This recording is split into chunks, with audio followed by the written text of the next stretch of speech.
ओम नमः शिवाय। श्री शिवाय नमस्तुभ्यम। श्री आदिशक्ति पार्वती माताए नमः। श्री विघ्नेश्वराय नमः। श्री लक्ष्मी नारायणे नमः। श्री सरस्वती ब्रह्माए नमः। श्री सियारामे नमः। श्री रामदास हनुमाने नमः। श्री राधेश्यामे नमः। हे शिवजी, તમારી કૃપાથી હું આ શિવ પુરાણ વાંચી રહી છું અને મારી મમ્મી, બેન, ફ્રેન્ડ અને તમામ શ્રોતા શિવ પુરાણ સાંભળી રહ્યા છે। અમે બધા શિવ પુરાણનું જ્ઞાન પ્રાપ્ત કરી શકીએ એટલી શક્તિ પ્રદાન કરજો અને શિવ પુરાણનું તેજ સહી શકીએ એટલી ક્ષમતા પ્રદાન કરજો। હે વિઘ્નેશ્વર ગણપતિ બાપા, તમે શિવ પુરાણના વંચનમાં આવતા तमाम विघ्न हरजो। हे कृष्ण मनोहारिणी राधा जी, हे श्याम सुंदर, हे सिया राम जी, हे रामदास हनुमान जी, तमे शिव पुराण सांभळवा जरूर पधारजो अने मारा हृदयमां स्थान ग्रहण करजो। ओम नमः शिवाय। श्री शिवाय नमस्तुभ्यम। छठी संहिता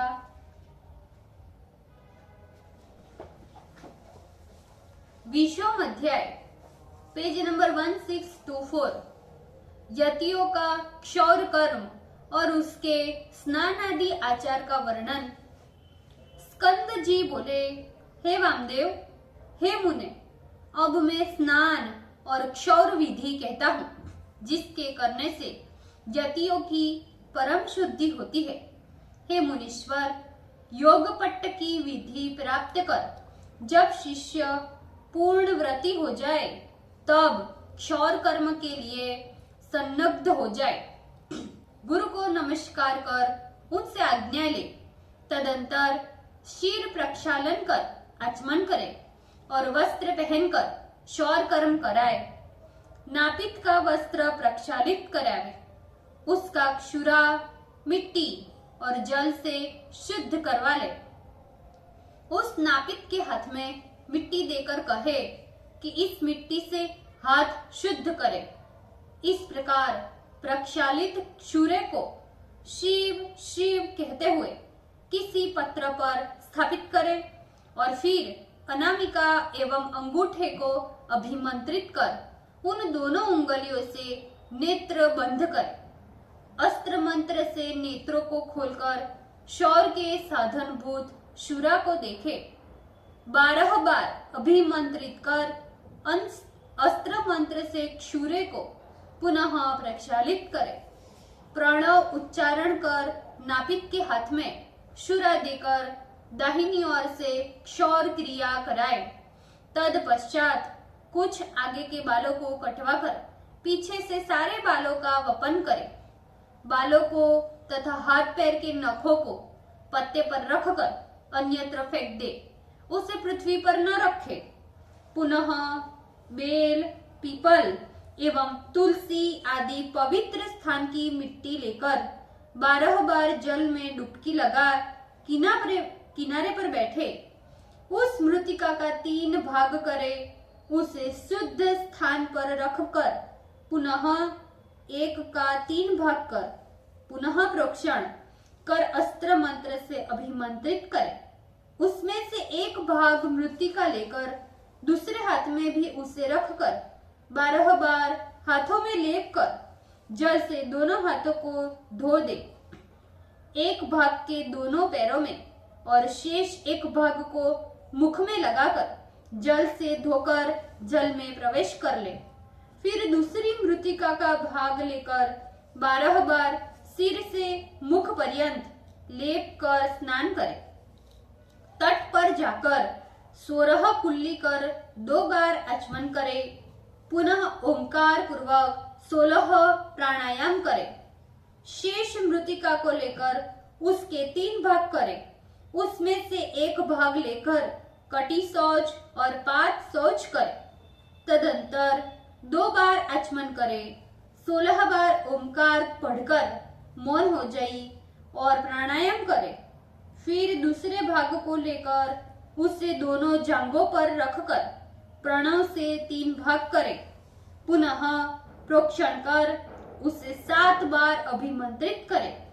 एक एक के क्रम से 3 बार दोनों हाथ के तलवे में उसे लगाए एवं सबको पवित्र करने वाली सूर्य की मूर्ति का दर्शन करे। बुद्धिमान शिष्य स्वस्थता पूर्वक मिट्टी लेकर दाहिने हाथ से बाईं काख तथा बाएं हाथ से दाहिनी काख अथवा जैसी जिसकी सुविधा वैसे मिट्टी लगाए। तीसरे भाग की मिट्टी लेकर भूतल से उठ दंड ग्रहण कर अपने मंत्रदाता गुरु को ज्ञान निष्ठा से स्मरण करके पश्चात चंद्रशेखर पार्वती सहित महेश्वर को जो समस्त ऐश्वर्य प्रदान करते हैं उनका स्मरण करें। इस प्रकार गुरु तथा शिष्य को स्मरण कर साष्टांग अथवा पंचांगों से उन्हें एक बार प्रणाम कर ले। तदंतर जल में प्रवेश कर बारंबार गोते लगा कंधे पर मृतिका रखकर शरीर में लेप करे। अवशिष्ट मिट्टी को ले जल में प्रविष्ट हो उसे अच्छी तरह सर्वांग में लगा ले। 3 बार ओंकार का स्मरण कर शिव चरणों का स्मरण करते हुए स्नान करें, कारण कि शिव जी संसार सागर से तारने वाले हैं। फिर विरजा भस्म मिश्रित जल से शरीर के अंगों का उपमार्जन कर भस्म से स्नान करें। तदंतर शास्त्र विधि के अनुसार भस्म का त्रिपुंड धारण करें और हे महामुने सावधानी से तत्त अंगों में भी भस्म लगाए। तत्पश्चात महेश्वर गुरु तथा तीर्थों का स्मरण करते हुए मध्यान्हित की क्रिया संपादित करें।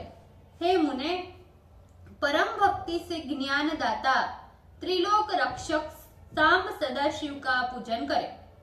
तब वह यति स्वस्थ चित अपने धर्म में स्थित हो ब्राह्मणों के बीच अथवा साधुओं के बीच भिक्षा के लिए चला जाए। वो शुद्ध आत्मा 5 घरों से जैसा शास्त्रकारों का आदेश है भिक्षा ग्रहण कर ले, किंतु दूषित अन्न कभी भी ग्रहण न करे। शौच, स्नान, भिक्षा तथा एकांतवास यही भिक्षु के 4 कर्म है। 5वां कोई और कर्म नहीं है। अलाबू यानी लौकी का पात्र, वेणु का पात्र, लकड़ी का पात्र तथा मिट्टी का पात्र, ये 4 प्रकार के पात्र भिक्षु को ग्रह्य है। 5वां कोई अन्य पात्र नहीं। भिक्षु के लिए तांबूल, धातु का पात्र, वीर्य सेवन, श्वेत वस्त्र धारण, दिन में शयन तथा रात्रि में भोजन, ये 6 कर्म सर्वथा वर्जित है। साक्षर भी विपरीत आचरण करने वाले से राक्षस के समान है।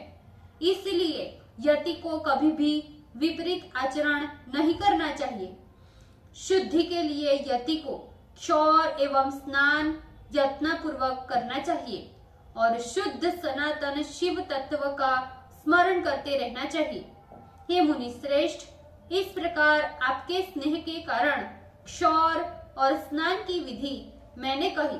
अब और क्या सुनने की इच्छा है? ओम नमः शिवाय। श्री शिवाय नमस्तुभ्यम। भूल चूक माफ करजो शिवजी, कृपा रखजो। આજના શિવ પુરાણના વંચનનું પુણ્ય મને પ્રદાન કરજો શિવજી। ઓમ નમઃ શિવાય। શ્રી શિવાય નમસ્તુભ્યમ।